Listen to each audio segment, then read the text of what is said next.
Live. Hopefully everything is working. So I want to start off with a small intro. Welcome everyone to LTC Heroes, short stories from the front line of long-term care. Today I'm joined on the program with Melissa Brown. Melissa Brown is the Chief Operating Officer at Gravity Healthcare Consulting.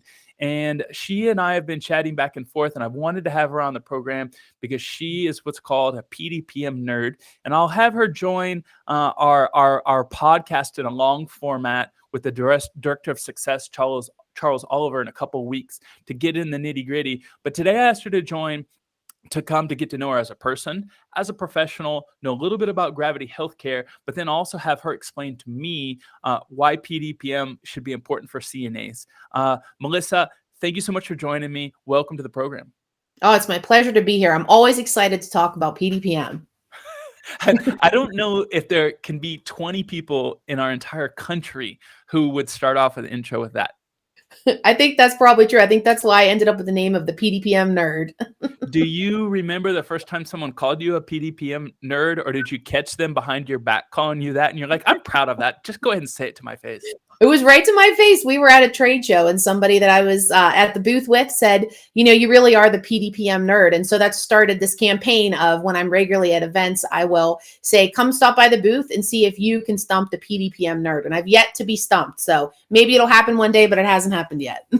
What do you think that someone would have to ask you about PDPM to stump you on it? Some weird regulatory, legislative, nuanced fee or something? Like, what would it be? Yeah, I think it would be something like that, or some really unusual type of ancillary service that I haven't already researched. I've researched so many of them, but how could a particular type of, like a pain medication physician, a PM&R physician, how could they impact PDPM rates? That's something I haven't really explored, and I'm not entirely sure how they could impact PDPM rates. So it'd probably be something obscure like that at this point. And give me an idea of what are some of the seminars or webinars related to PDPM that you've done over the years? Can you give me some angles so someone can understand what it is that you do?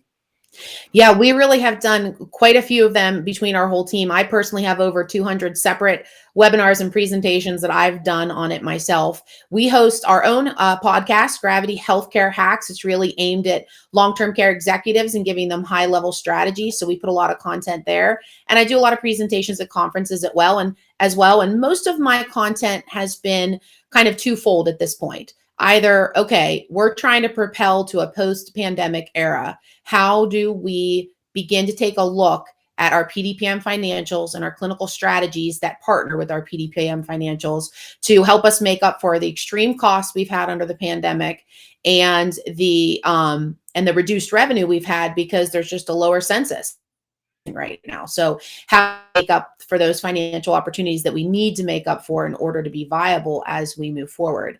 And then the other piece is something we like to call the PDPM 2.0 booster. So we kind of did a PDPM 1.0 boot camp to train people what PDPM was and how to work through it when it first came out. But now that we've had 2 years of it under our belt and people are ready to refocus on PDPM, let's step up to an intermediate or advanced level and begin to look at some strategies that we can implement that will help us reach the next level.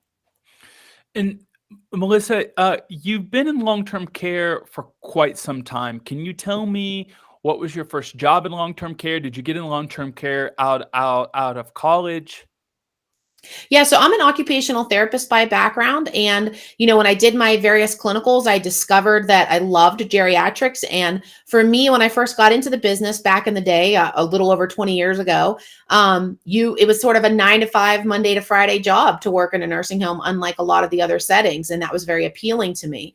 That's definitely not what skilled nursing is today. But I had the privilege of being a frontline therapist for over 15 years and then transitioned to a clinical liaison and compliance officer for several contract rehab companies, and then moved into this role in Gravity. So I love working with this population. I love the challenges that it brings. And I have learned over all the years, and this applies to every PDPM training and any other kind of training I do, that if you do what's right for the resident and you document it really well, reimbursement will always follow, and it'll be well protected because you did everything the right way. And that's really the philosophy that I learned being on the front lines. And it's a privilege to me to have the opportunity to touch so many more lives now through consulting and through the reach that I have through Gravity.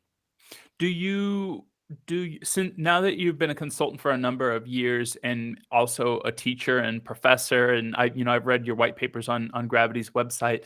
Uh, do you have the opportunity to continue to go in facilities, and now that they're opening up post pandemic, and now that most people are vaccinated, have you been able to get back inside? Yeah, we actually have already been, even earlier this year, we had a few facilities that let us in for some really important services, but we've also done what so many other people have done and transitioned over to figuring out how to excel remotely. There is so much that can be done remotely, and it's a lot more efficient on behalf of our clients, and that helps us to keep our costs down as well. So I think there is something that can never be replaced over Zoom that only happens with a face-to-face handshake, and I think we should never forget about that. But I think the pandemic has given us the opportunity to leverage remote services and the efficiencies that come with that in a wonderful way and serve our clients well. I'm interested, before we get into the nerdiness of reimbursements, I'm interested in that first year that you were working in long-term care. Do you have any memories, if you have kids or if you were talking to your best friends and you were telling them, like, I knew back when I was 24 years old that I wanted to be in this industry for quite some time. Do you have a story that comes to your mind when I ask you that question? Yeah, I do. It actually goes all the way back to when I was 12 years old. My father suffered a severe brain aneurysm, and he very fortunately survived, even though all the odds were against him. And he was in the hospital for 30 days. And I went with my mother every day to see him in the hospital. And I remember watching the PT sessions and the OT sessions, and I thought, up to that point in my life, I had never heard of a job that you could get paid for to really help people and to change people's lives. And I knew from when I was 12 years old, this was what I was going to do for the rest of my life. And when I got into OT school and got exposed to a lot of different areas of opportunity to reach out and change lives, I felt that geriatrics was an industry that was really underlooked, and a lot of therapists maybe only went into it because it paid really well at the time. And I was truly passionate about the quality of care and the quality of life that we could bring for the elders in our care. What was the learning curve like? Because what year was this when you moved into consulting and became the PDPM nerd? It's like 2014, 2015, somewhere in Okay, that so this range. is even before existed the PDPM word, right? Yes. What was the learning curve for you? How did you go back then and move from OT to becoming an expert? Who taught you? Were there resources back then? Could you find things on YouTube? Were you learning from trade show and interviewing owners and operators?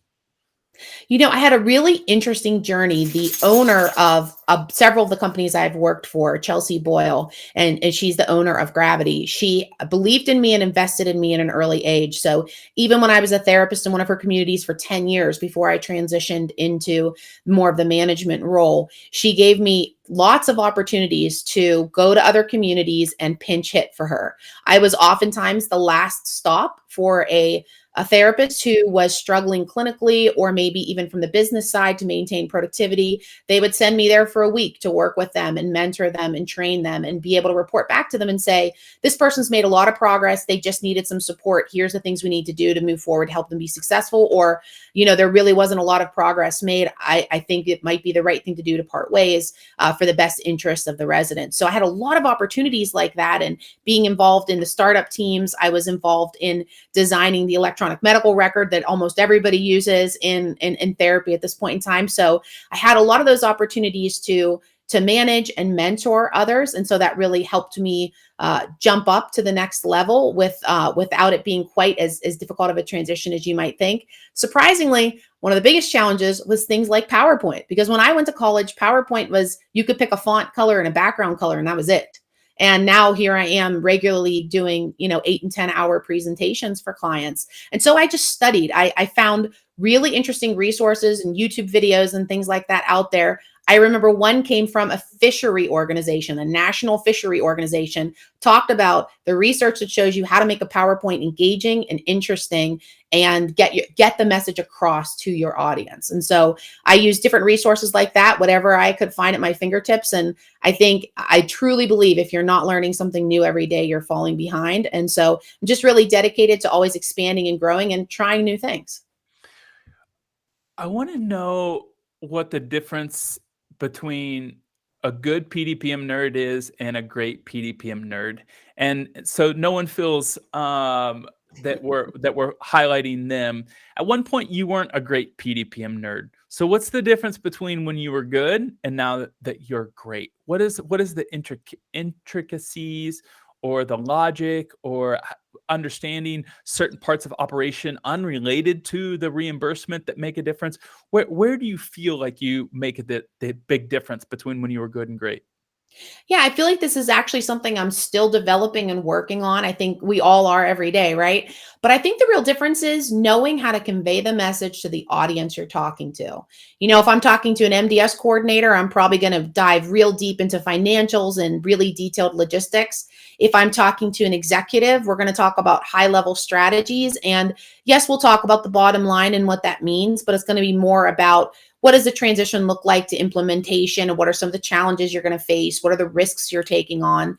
And if I'm talking to somebody who's a nurse's aide, I'm just going to be talking about good quality care and documentation and how that can impact the ability for them to get a raise, for patients to have really good food in their facility, to have a good roof over their heads, to get renovations and modernizations and technology in the community, and the things that are going to impact, the experience that they have every day in senior living.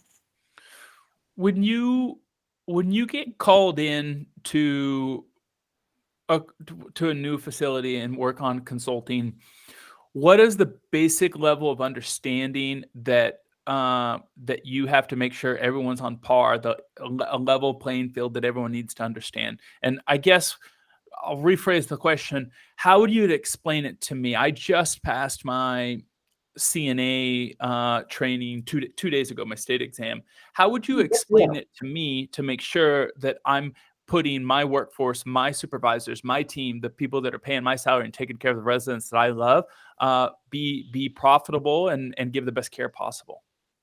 Yeah, I was one of the people at the very beginning that had a really positive perspective about PDPM. There was a fair amount of doom and gloom leading up to it. In some ways, people were pretty concerned about it and how complex it was going to be and how it would kind of flip everything upside down. But one of the things that I've really taken away from it, I mean, I've read the technical expert panel reports, the research released by CMS in great detail and studied it. And you can see that what Medicare was trying to do is a really good thing.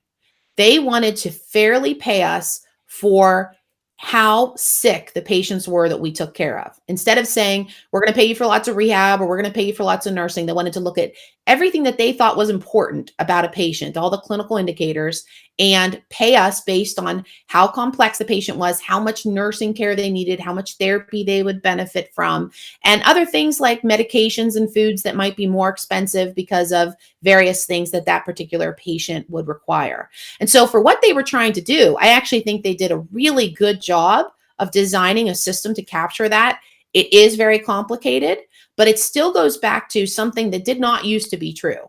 You could be someone that didn't really do a great job taking care of that patient and maybe gave too much therapy and didn't really meet the residents' needs and weren't flexible with them and all those kinds of things that are really important to quality of care. And you'd make a lot of money. And under this system, that kind of approach just doesn't work. It's really about taking super good care of the resident and doing things that are going to improve their overall quality of life and health, like respiratory therapy services or wound management services. And now you also get paid for them. So it's a really positive system. When you speak to someone who's not from long-term care, your cousin from Madison, Wisconsin, or your sister in Phoenix that don't work in long-term care, and they hear that you're a PDPM nerd, how do you explain it to an outsider in some language that they understand, something colloquial speaking that that works in their world? One of my favorite ways to describe the transition is that it's a redistribution of wealth. They basically said, instead of us paying nursing homes for how much therapy they give, we're going to pay nursing homes for all the different types of care they provide. So they took the focus away from rehab and they redistributed their focus towards more of the nursing and ancillary services. And they created a whole new payment category called NTA, non-therapy ancillary, that captures a lot of those elements that used to be relatively unreimbursed in the old system. That's helpful. That's helpful. I'm glad.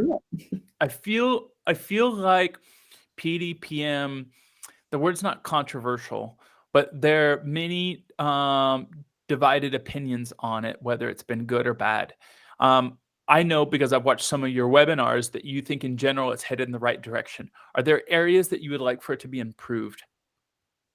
There's only a handful of refinements that I think they could make to make it a little better. For example, the cognitive assessment that we use to determine, is this patient cognitively impaired? Should you get more money because they're cognitively impaired and they need, if you're a nurse's aide, that a resident that has a cognitive limitation probably is going to need more of your time. You're going to have to be a little more patient, slow things down a bit. You're probably going to have to supervise them a little bit more. You're going to invest more nursing resources in taking care for a patient like that. The particular test that they use, I understand why they used it because it's very easy to do correctly, but it doesn't really capture most patients that have cognitive limitations. And so there's a few refinements like that.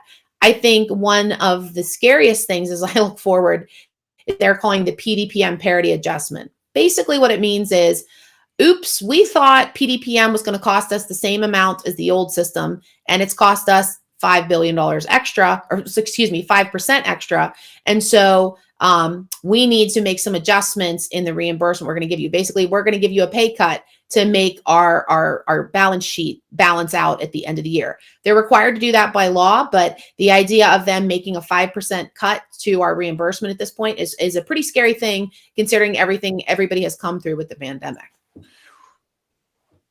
It does seem scary, daunting. When you first get called in and you feel like the biggest room for improvement that one of your clients has, where do you start? Like, what's the checklist related to PDPM that you start off with? Be like, this is off, this is on, good job here, off. And then we'll go through how you going about helping them.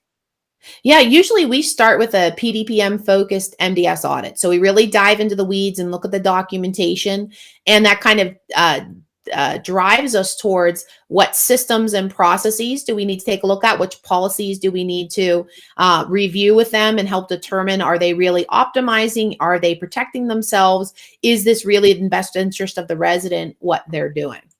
Can you give me an example of a process that you discover in that audit that needs improved, and then I'll ask you how you go about improving it?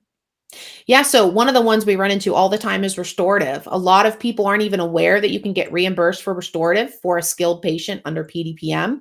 And what we'll find is maybe people have a restorative nurse that works 5 days a week. Well, you can't get any reimbursement for that. You need a minimum of 6 days a week. Or they're capturing one program and not two, or they're not capturing enough minutes to meet the reimbursement. So that's a really typical system that we see is functional, active in places, but it's not being run in an optimal way, either for the resident or for the purposes of reimbursement. And the reason that you run into this common problem is because the person who's supervising this area just doesn't understand it, or there's too many details for them to understand it, and they're overwhelmed with the day-to-day. What are the reasons, or they just haven't updated their policies way back since RUGs? I think a lot of what you said is kind of all of the above happens. Most of the time, it's the director of nursing who probably doesn't understand the intricacies of the MDS as well, the assessment that we do to get payment for restorative. And so that sometimes is a challenge. And whether it's the director of nursing or it's the MDS coordinator that's overseeing restorative, we have the same problem. These are two really important long-term care professionals who have a ton on their plate, and they're lucky if they can devote half of 1% of their attention towards restorative. So it becomes something that people get excited about and they put in place, and then nobody really tends to stick around to monitor it and make it financially viable. There's not a ton of reimbursement associated with restorative, but there's enough to make it worth your while to pay attention to it. What is your energy focused on? You're 6 months in. Are you doing a lot of work with the MDS coordinator? Are you taking a level back and you looking at data and going back in and refining things and polishing details? Who are you working with 6 months later, and what are you looking at? We really kind of work with three different elements. We do a ton of MDS mentorship and auditing. That's a huge piece of what we do. We also work very closely with executive teams because a lot of them got training 2.5 years ago about PDPM and they think everything's working okay. And, at the end of the year, their budget's just not working out the way they need it to. And they have to find increased revenue enhancement where they can.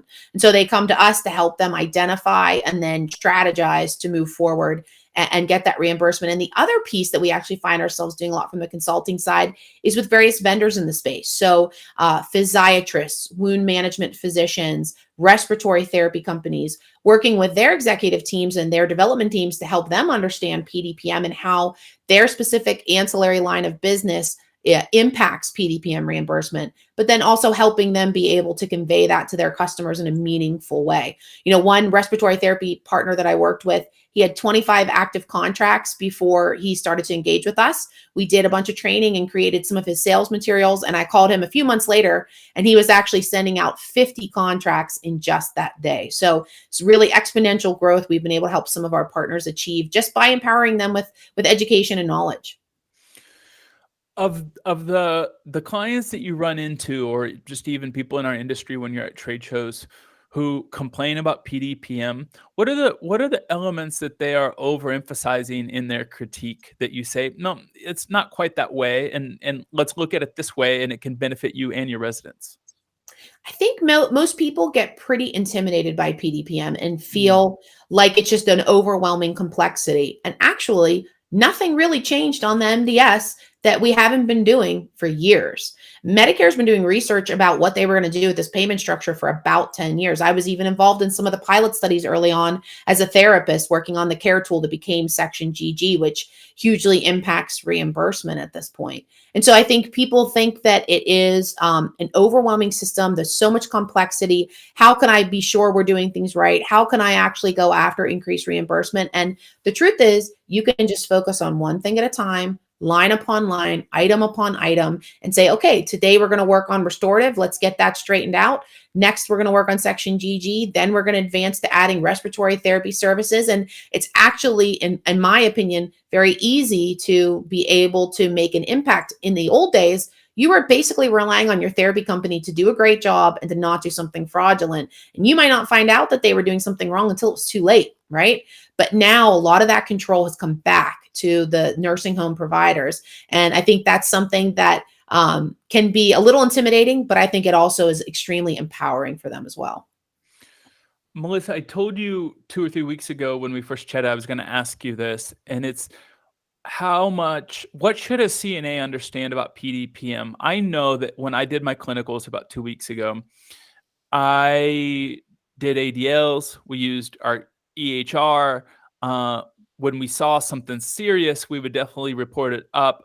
But a CNA doesn't understand, even though they're doing, 70, 90% of the care in a facility, they don't realize that they do affect reimbursements. What should a CNA understand, and how much impact do they have on the profitability of a long-term care facility? CNAs are super important. That is the message that I would definitely get across. And I'll tell you how. The most important way that you can impact reimbursement as a nurse's aide is in your daily documentation. So you're on your iPad or you're at the kiosk and you're entering the patient needed this much help with toileting and they needed this much help with the transfer. All of that data goes into Section GG, which is a part of the MDS that communicates to Medicare how much physical assistance the resident required to complete typical self-care and mobility tasks while they were in our care. And Medicare looks at two things. They looked at how they did during the first 3 days, and then they compare that to how did they do during the last 3 days that they were there.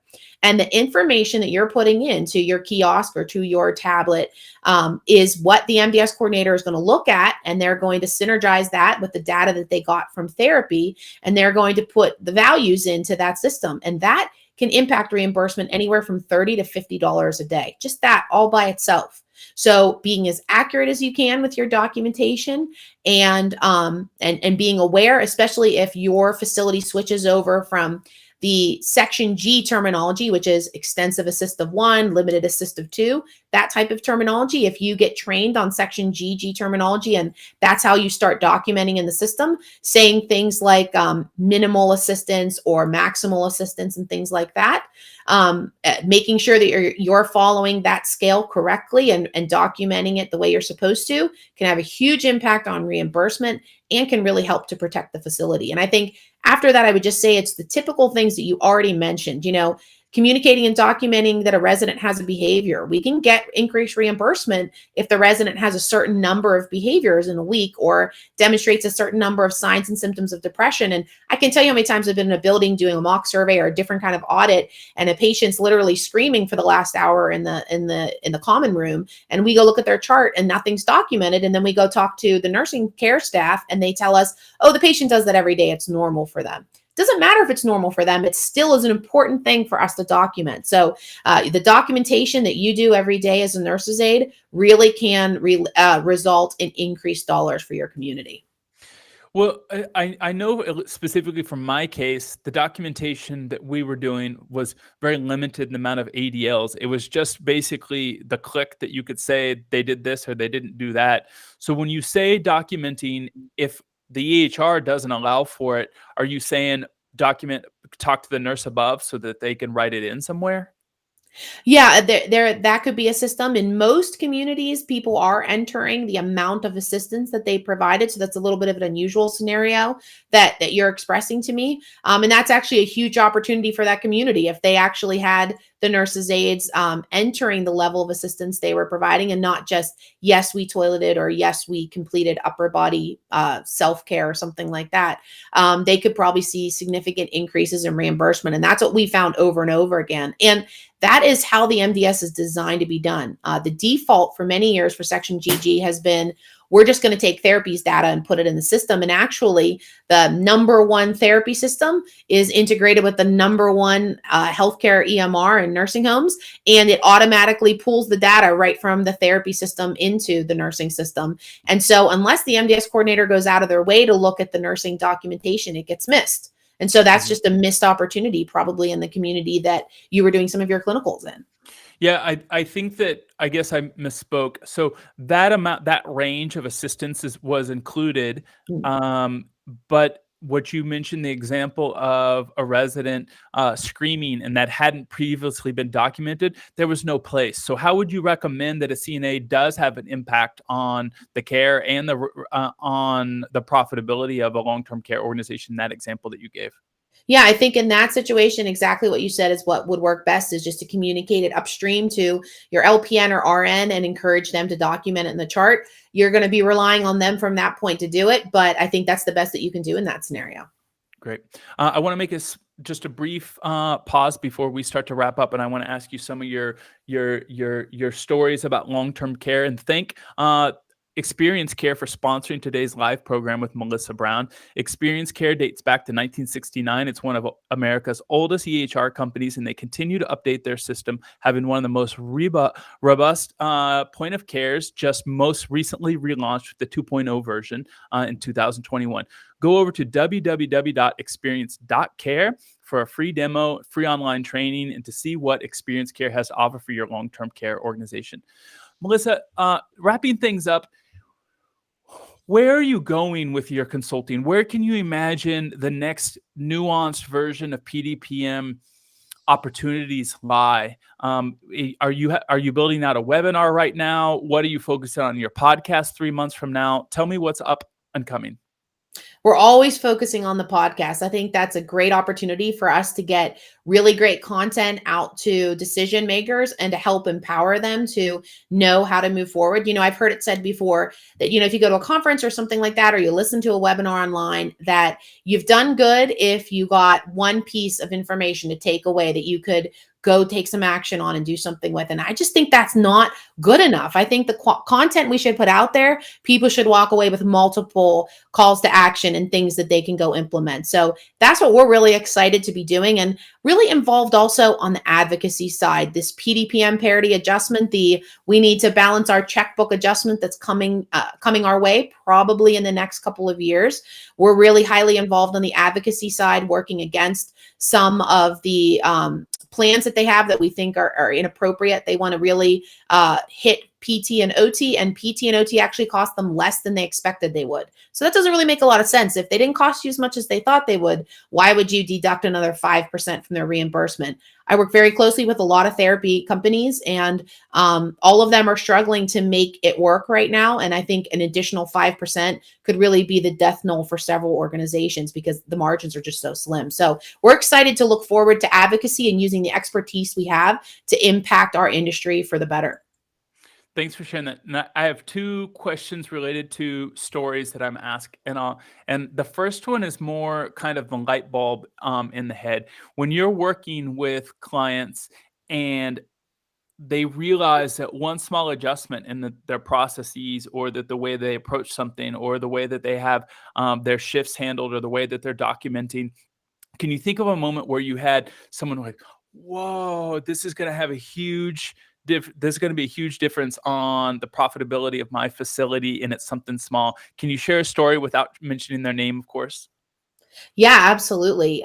We've had a great opportunity to work with many clients on the Section GG stuff that we've talked about. And when we start to work through the numbers with people, they're amazed that just by including the documentation that a nurse's aide does and focusing on it and valuing it as they should, that they can see such a significant change in reimbursement. And it literally only requires a change of one person. It requires the change of the MDS coordinator, who's the person who's most motivated to care about PDPM rates. So it's really exciting to see something that small be able to make that kind of a meaningful change.